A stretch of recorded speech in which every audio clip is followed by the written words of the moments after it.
I don't often take part in game jams. Besides forum contests, I've only joined the 2022 Indie Game Maker contest, where I started the project I'm currently working on, the Respawn Banter. However, I've noticed that browser games are popular on itch.io and attract a lot of attention to profiles. Marketing a game is hard, okay? So, as soon as they reminded me on Discord, I immediately thought of joining the massive GMTK Jam, which stands for Game Maker Toolkit contest? This was my first time making a game within a 40-hour time limit. Although I have experience in creating games with a deadline, I never attempted anything under a week. Moreover, my skill with engines speaks for itself. I would have had to use RPG Maker to compete against others who use all sorts of engines, which appears in the list of not recommended engines, because the gem is intended towards making games with brand new concepts. Ah, so you can't create new concepts with RPG Maker, the one that's famous for its non-RPGs. I had a point to prove, and I couldn't back down anymore. I had to challenge the stereotype of RPG Maker being an engine that goes ta ta ta ta ta ta. I choose to avoid grid movement or any movement in general, and I eagerly awaited the team reveal day, which was roles reversed. Yeah, I guess it's up to you to create the rest of the video then. I started brainstorming, and the first idea was a puzzle game where you're a block, trying to figure out which way the protagonist will move you. However, the idea didn't seem convincing. It was missing a crucial piece of the concept, and was lacking any depth. From the brainstorming notes, the idea to focus on was a game where you control something you wouldn't normally control. And there, the idea finally came to life. A game where you control the game interface. The idea was an RPG where battles take place, but the player has to adjust the health bar values of all the characters instead of participating.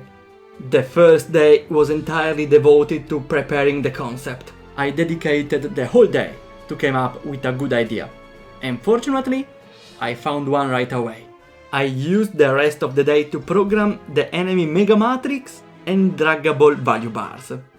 It would have been instant on Unity, but I like to make my life miserable by doing unintended things with RPG Maker.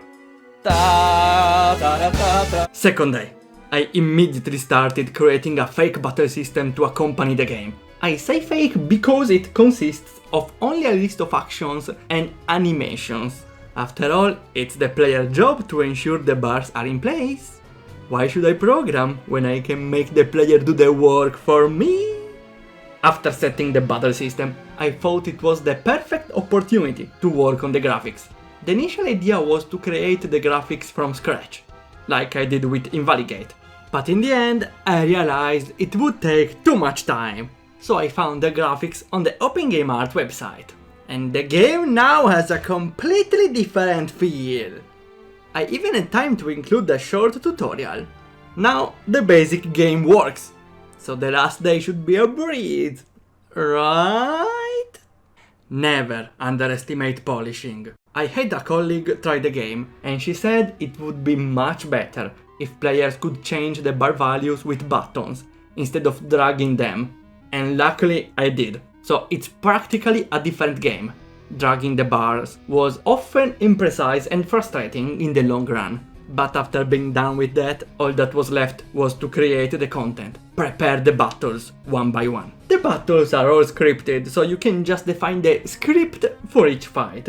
The idea was to make about 10 battles, with a mid-game boss and a final boss, but with 3 hours left, I decided to promote the mid-game boss to the final boss, and cut the rest of the content. No one will ever know. The last couple of hours were used to add the finishing touches and fix the store page.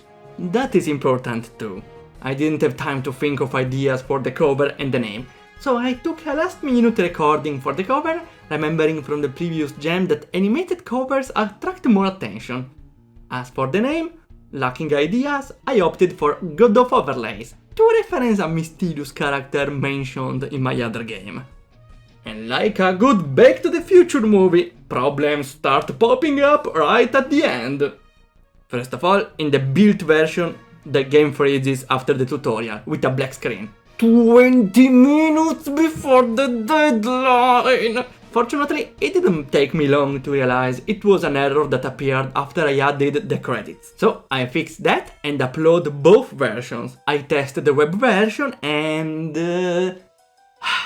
RPG Maker Web is really terrible. The animations have to load the first time they're used, creating a really awful delay effect. But I resolved this with a little trick. I created an event that jumps off screen at the start of the round and preloads the animations by performing them on itself with the audio set to 0. I had to make it playable on the browser. That's the entire premise of my participation at the jam after all. And so, with just a few minutes on the clock, I submitted. Only to have the deadline extended by an hour. Well, whatever. I used the extra time to retest and fix a few more bugs. And there you have it! The game is complete! Unfortunately, I had to abandon the idea of markers and status effects due to lack of time. But I'm still very satisfied with my work. The game ranked 274th out of over 6,000 participants, and even reached the 22nd spot in the creativity category. Who says you can't create a new concept with RPG Maker now? In the end, it was a really fun experience, and I will definitely try to participate in some other jams in the future, but at a more leisurely pace. Now we just wait for the God of Overlays to do its thing. Oh, thank you.